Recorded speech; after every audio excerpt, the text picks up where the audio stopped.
Leslie Bishop, Managing Partner and Executive Vice President of Global Strategy at 5WPR, talks to host Doug Simon on PR's Top Pros Talk. One of the key findings that I saw in the 5WPR 2024 Consumer Culture Report was there was sort of a distinction between what consumers said their intent was to spend on versus what they were actually spending on. Can you explain that a little bit? What we found was that in the categories of not just spending, but really splurging on items, we had two big categories that rose to the top. The first is electronics and technology in general. It's been at the top of the splurge category for a couple of years now, just indicative of the ever-changing and rapidly changing landscape of electronics and technology. And the second is health and wellness. Different than fitness, health and wellness really represents this trend towards self-care, and we don't see this slowing down anytime soon. But these are the categories that our consumers think that they are going to splurge on, spend all their money on.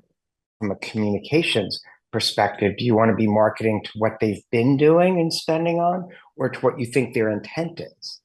Both to some degree. The categories of electronics and technology, health and wellness are what people think they're going to spend on. But what we found is what people are actually going to be spending their money on are almost in some ways direct opposite. So travel and entertainment are at the top, and then dining. And so dining and eating out, being a part of, that sort of dining culture is also important. And so when we think about how that impacts our communication, it really is about speaking to the emotional benefits, the emotional sort of basis that consumers are coming from, and in some ways using both of those things together. For example, we might want to talk about the fact with some of our clients, we might suggest a strategy that leans into the idea that we understand that it's hard to sort of keep up with the changing technology and that everybody wants to be first there, but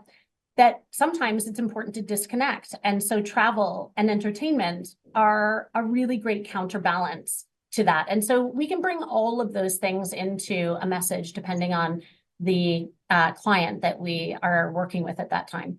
Yeah, and that's a really interesting way to convert spending intent into business growth. That's important, isn't it? It's always important. And obviously, the clients that we have that are within the electronics and technology space, and the clients we have within health and wellness, we want to help convert that intent into purchase. And then for our clients that are in the actual categories, that's great news for us for travel and entertainment, as well as, hospitality and restaurants, because we can lean in there too in a way that addresses the fact that we know that people are actually going to be spending their money there. Yeah, what were some of the other findings that you found really interesting?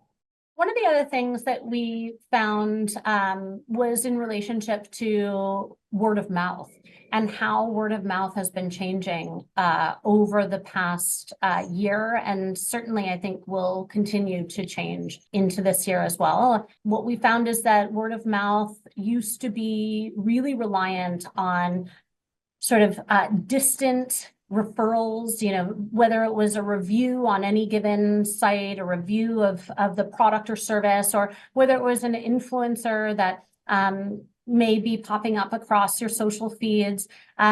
Over the past several years, these kinds of referrals have gained traction in terms of their importance for consumers. But this year, we are seeing a slight difference here, which is that instead of it just being word of mouth from any sort of source out there, people are really looking for trusted word of mouth. So that looks like your close friends, your family, your coworkers, people that you or that our consumers really feel share a similar taste level, a similar experience. We're seeing a real pendulum shift back in the direction of the way it used to be, right? Which was that you shared your referrals with people you knew and loved, and it seems to be moving that way again.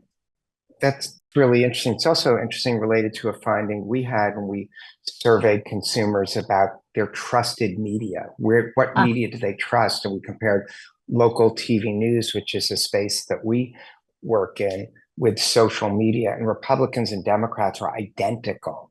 Around 85% of them thought local TV news was more trustworthy.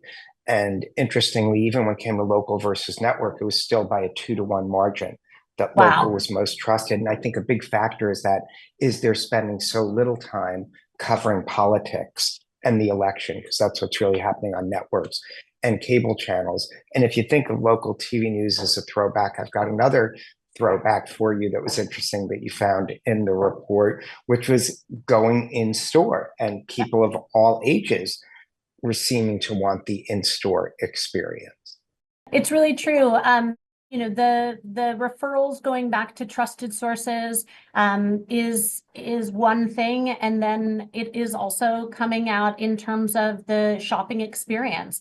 And from, our youngest consumers, 15 years old, all the way through to our older consumers, it's really apparent that the in-store experience is becoming more and more important again. I think, throughout the pandemic, there was just a momentous sort of shift into the direction of online for very good reason. Obviously, it filled an enormous need at the time, and our lives are very busy, and so convenience matters, and it will continue to matter. But I think we are, in the same way that we're looking for trusted referrals, that whether it's a local television station or your friend giving you, travel advice, we're also seeing that people want to take advice from experts in fields. So, for example, if you know exactly what you want, you can buy it online. If it's a cleaning supply or, generic sort of objects that don't require a lot of personal investment, then great. Online works in a way like no other. But if it is something that you may need counsel on, so whether it's a shade of foundation or whether it is the fit of a pair of pants or the styling of an outfit, or, being able to compare technology side by side, there really is nothing better than going in store, having that personalized experience, and really speaking to an expert who might be able to help guide your questions in a really personalized sort of way. And so I think Yeah. that's the overarching theme of the last two things we just talked about, is sort of deep levels of personalization, whether it's from word of mouth or an in-store experience. Did you also look at different types of products? I know for me, if I need a prescription, I'd much rather have it delivered these days than wait online for half an hour at CVS and then they close down for lunch before you Yes, can get it. And you're like, so there are yes. different things. Did you look at sort of different products where consumers want different kinds of experiences? Those areas that are far more in need of an expert, right? So electronics and technology right up there, clothing, accessories right up there.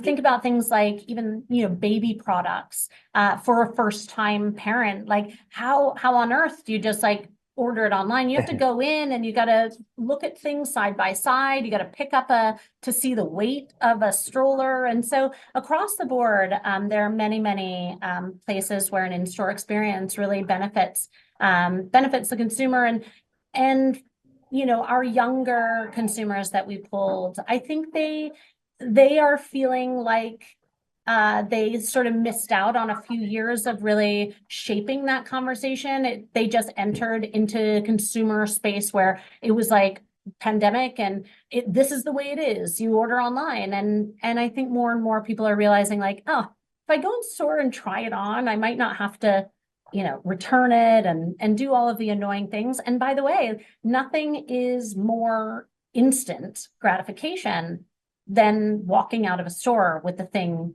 that you just bought. So less convenient, maybe, but I think more tailored and personalized and actually sometimes sort of faster than waiting for it to come from an online vendor. Yeah, and you mentioned the new parent shopping. I have noted that certain very, very young consumers use word of mouth at an extremely loud level to get what they want. But as we wrap up this discussion, do you have any final thoughts you'd like to leave our viewers with? As we see these pendulums sort of normalizing and leveling off to, I think, a space that fits, much broader contingency, I think it's important to just have your brand show up across all platforms in a way that feels personalized, authentic. If you're driving people, if you're communicating across social, like, what is your intention there? And what's the customer journey, knowing that they may be there and then end up in store? So are you being consistent across all channels in terms of your messaging and your communication? And just considering, I think, the fact that, what a customer or a consumer walks away with, they will tell and they will be asked by others more and more often what their personal opinion of that was. So make sure the experience is up for that challenge of being really seen across multiple touch points and by really trusted sources. So you just want to make sure your experience is as good as it can be across every channel. Well, my personal experience has been that this was a really fabulous conversation, and we'll let people know where they can download and access the information you provided. Thanks, Douglas. Really appreciate it.